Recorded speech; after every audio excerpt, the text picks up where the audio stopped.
Good morning. We're going to begin this morning with consideration of a business motion 19378 in the name of Graham Days on behalf of the Bureau setting out a revision to today's business. And can I ask Maurice Golden to move the motion on behalf of the Bureau? Moved.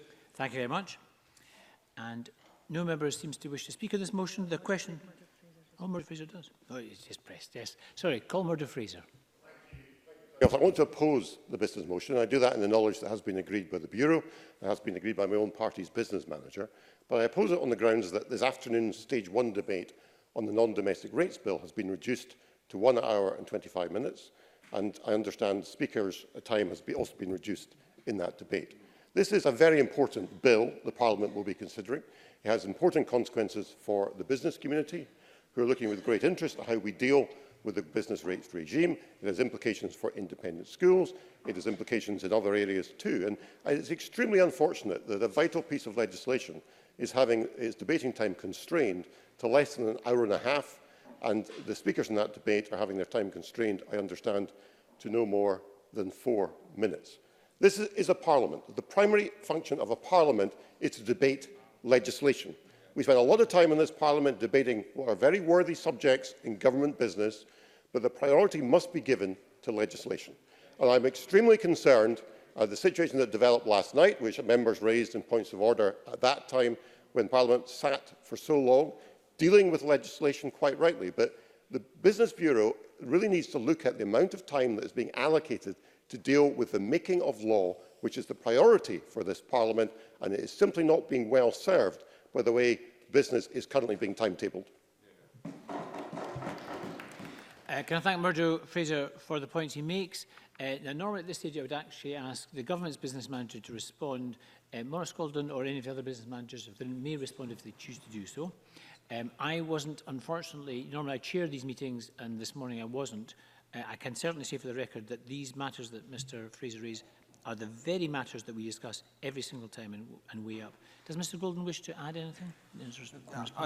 I think that this week we have had to, out of necessity and out of members' contributions, change decision time twice, which is unfortunate. It's something as a Bureau that we attempt to manage as best we can, and as the presiding officer made clear last night, that the Bureau is going to look at setting parameters so we do our best to avoid late decision times and indeed can prioritise legislation going forward. Thank you very much. And I would note that the reason that we bring this motion to the Parliament, the Bureau sits representing everybody. It's up to Parliament to vote on, to each individual member to agree time. Does Mr Fraser wish to push the contested matter to a vote, or does he wish to... sorry, one second, please. I'm just going to put the question, and Mr Fraser can indicate otherwise. The question is that motion 19378 be agreed. Are we all agreed? Yes. We are agreed. Thank you, Mr Fraser. No, the point is noted. And members may note from that this means there will be no members' business debate at lunchtime today. The afternoon's business will start at 1:30. So portfolio questions at 1:30 and decision time is scheduled for 5:15. And yes, it's also worth highlighting, it's all follow-on business. So although there are some scheduled times in there, they're all follow-on. So I would keep an eye and don't, if you're due to be in for moving amendments, and don't rely on questions taking the full amount of time allocated. So on that note, we'll move on to general questions. The first question this morning is from James Dornan. To ask the Scottish Government what support is available for women who have been affected by miscarriage. Minister Joe Fitzpatrick. All health boards provide treatment and support to women following a miscarriage. Health boards will provide information and will often signpost women to third sector partners for further support. I particularly want to thank James Dornan for raising this question today during Baby Loss Awareness Week. We're supporting Baby Loss Awareness Week in a number of ways, including lighting up the Scottish Government building in pink and blue to show our support. and I visited the offices of SANS Lothian yesterday to hear more about this important subject and to talk to members of the charity and bereaved parents. I was very impressed with the commitment and level of support that Nicola Welsh and her team provide to parents who have sadly had a pregnancy or baby loss. James Dornan. I thank the Minister for that response. Many of those who have contacted me though on this matter are concerned about having to walk through existing maternity departments where young mothers are either going through successful pregnancies or have just given birth, which can often cause great upset for these parents still in mourning for their lost child. Can the Minister therefore provide an update on the progress of the natural bereavement care pathway and tell me if there is a provision in it to ensure that those suffering such loss don't have to walk through maternity wards and all the reminders of what they have just lost when they're going for support? Minister. I understand the distress that this could cause and would of course expect wherever possible that hospitals treat women with compassion and understanding and continue to look at and improve their services to meet the needs of all maternity service users. Development of the 5 different bereavement pathways mentioned by James Dornan is progressing well, with SANS UK leading in collaboration with other baby loss charities and health professionals to ensure that the pathways are suitable for Scotland. I expect the pathways to launch in the 5 early adopter sites in the first quarter of 2020. Thank you. Question number 2, Ruth Maguire. Thank you, Presiding Officer. To ask the Scottish Government how it is marking Black History Month. Minister Christina McKelvey. The First Minister and I both attended the launch of Black History Month in Parliament on the 24th of September, hosted by the Coalition for Racial Equality and Rights. I will be participating in Black History Month tour of Glasgow tomorrow, exploring the city's historical ties with slavery. Scottish Government race equality officials will be attending Black History Month events over the course of October, and the Scottish Government Race Equality Staff Network also has a series of internal events planned to mark the month. Also, just last week, I met with the African Council in Aberdeen to discuss many issues facing our citizens, including how we use Black History Month to tackle racism. Ruth Maguire. I thank the Minister for that answer. Black history in Scotland is rich and long, with some sources stating that the first man arrested for wearing a kilt after Culloden was a black man. Does the Minister agree with me that Black history is Scottish history and we shouldn't just celebrate 1 month a year? We should do all we can to integrate it and learn about it all year round.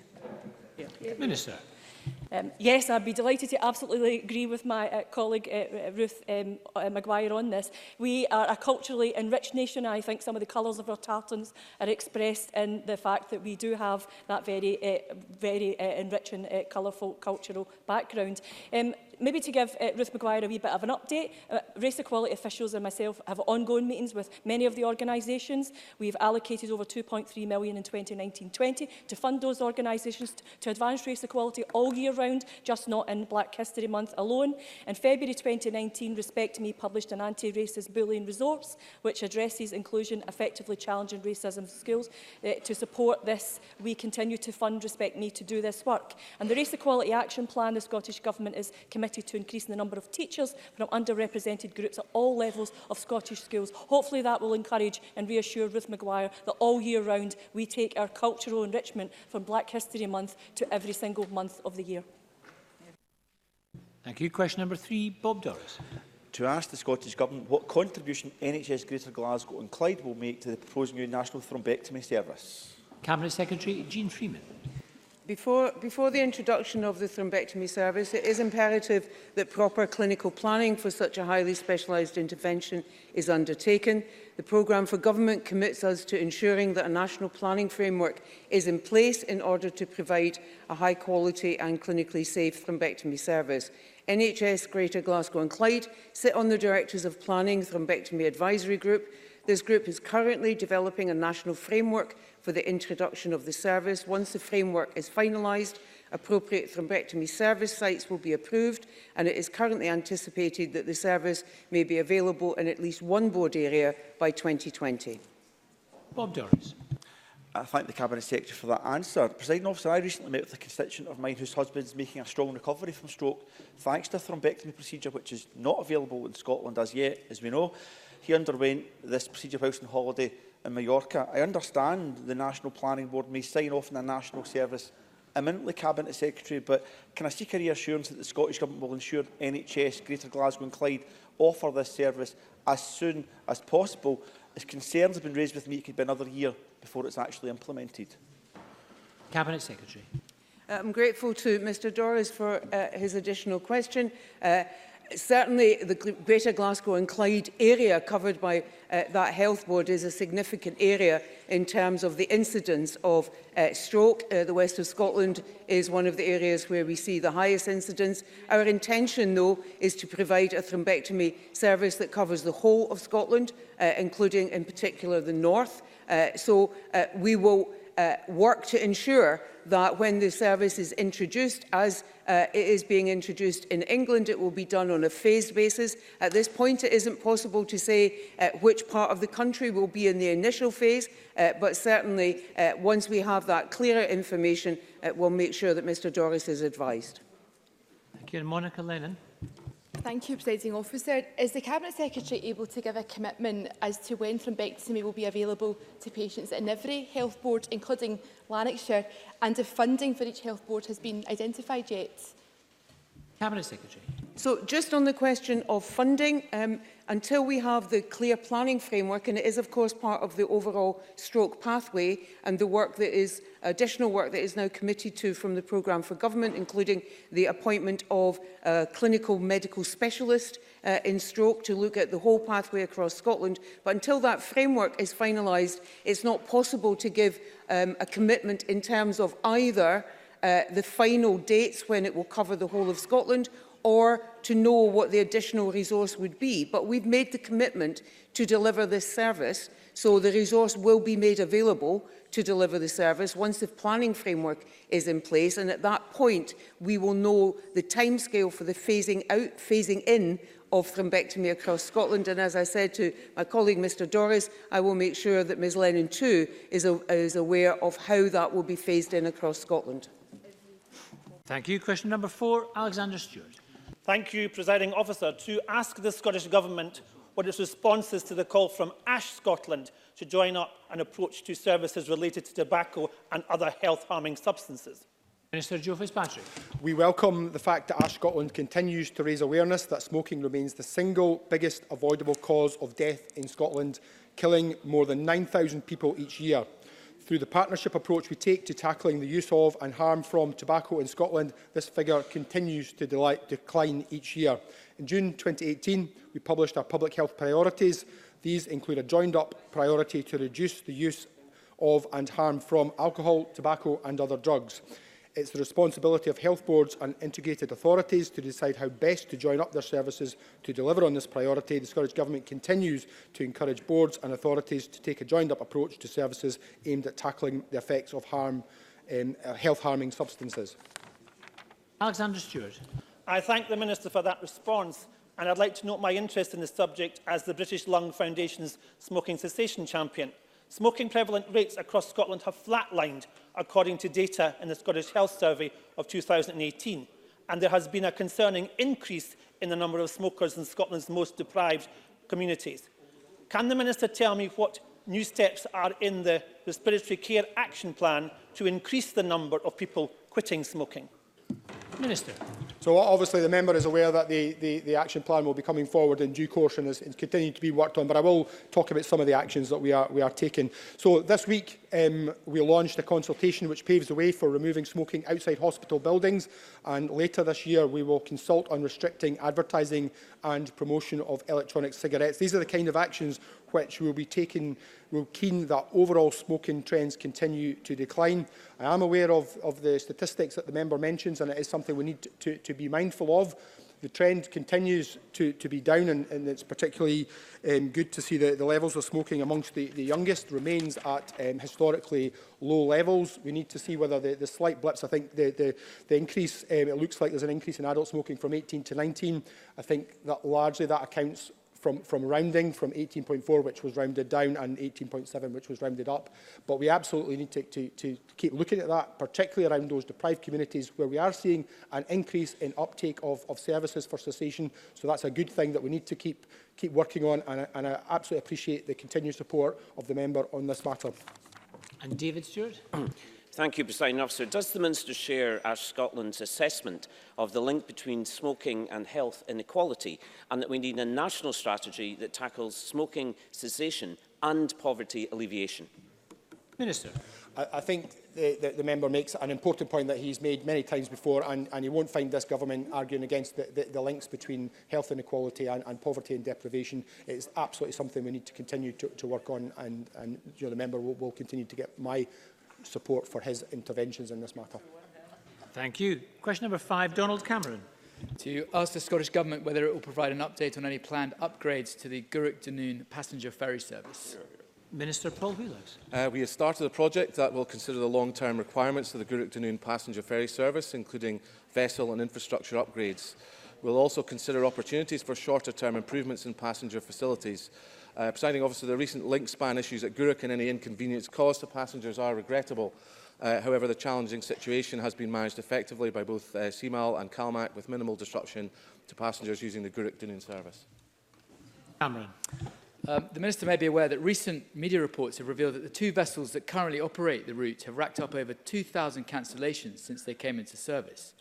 Given the obvious unreliability of these ferries, does he agree that the people of Dunoon and the Cowal Peninsula deserve an urgent and effective solution to a situation that has gone on far too long, as opposed to yet again kicking this into the long grass?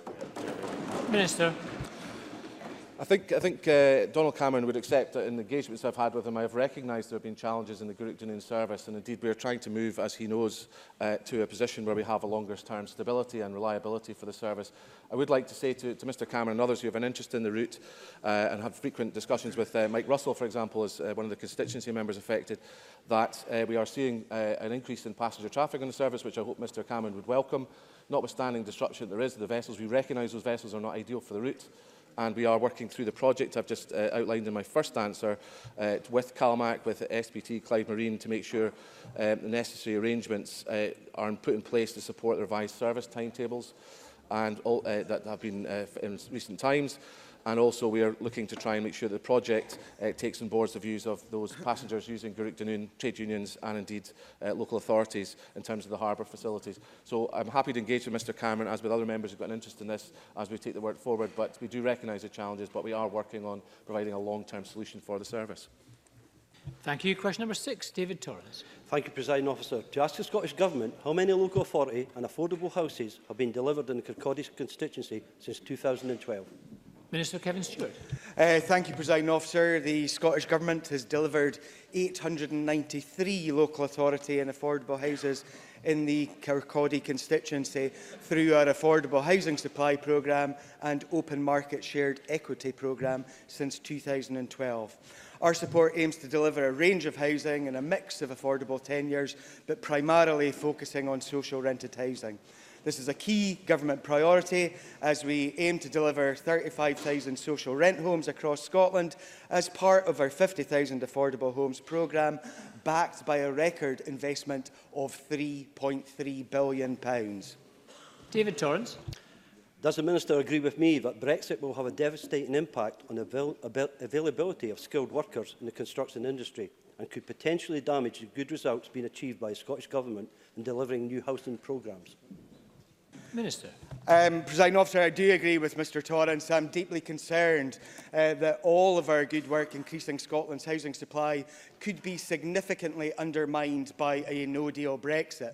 7,000 EU nationals were employed in the Scottish construction sector in 2017, and a no-deal Brexit poses a significant risk to the Scottish construction workforce and to builders' supply chains. The UK Government's immigration plans will be disastrous for keeping and attracting the necessary skills and will have a huge impact on the availability of the EU national workforce in the construction and house building industry. Private house builders are particularly vulnerable to the implications of Brexit, as some 60% of construction materials were imports from the EU in 2018. Be in no doubt that a Tory no-deal Brexit would be a disaster for many areas of life in Scotland, and this is just one of them. Question 7, briefly, Liam McArthur. To ask the Scottish Government when it expects to set out a clear timetable for the delivery of the R100 programme. Minister Paul Wheelhouse. Thank you. Our £600 million R100 programme is a vital investment in our digital infrastructure. It will help to deliver a future-proof network, making Scotland one of the best connected places anywhere in Europe. Procurement for R100 has been split into 3 lots that cover north, central and south areas. Final tenders were submitted on the 23rd of August and detailed evaluation is currently in progress. I can confirm that BT plc were the only bidder for the central and south lots, and that subject to due diligence and governance we intend to proceed to contract with BT as soon as possible. More than one bid was received for the north lot, and we will announce a preferred bidder for the north lot in due course. Liam McArthur. Can I thank the Minister for the reply? But last September, Audit Scotland told the Scottish Government it needed to publish clear timetables by summer 2019. A year on in the Programme for Government statement, the First Minister conspicuously dropped the earlier 2021 deadline for delivery of R100. So what can my constituents in Orkney, which still has the lowest coverage rates in Scotland, expect to get access to the long-awaited and much-needed high-speed broadband? Minister. Presiding Officer, we set out in response just before recess a timetable which we are trying to stick to achieve the securing of contracts being signed by the end of this calendar year, and we are still on course to achieve that. That will provide the certainty for all areas affected by R100 as to the degree of coverage that we provided under R100 and those properties that may need to be picked up through aligned interventions. I would stress, though, to Mr McArthur that I appreciate that there are still customers waiting in Orkney to have a service. This is, of course, a matter that is, as he knows from correspondence, a reserved matter, but we are making great progress in delivery for Orkney. For example, only 12% of premises in Orkney in January 2014 had access to fibre broadband. By the February of this year, that figure was up to 81.9%. And indeed, we've seen a 69.9% increase over that period and a 54% increase in super-fast access over the same period. So I hope Mr McArthur would welcome the progress that's been made. We need to work together to deliver for those remaining properties. I recognise that, but I hope he will soon see progress from R100 that will benefit his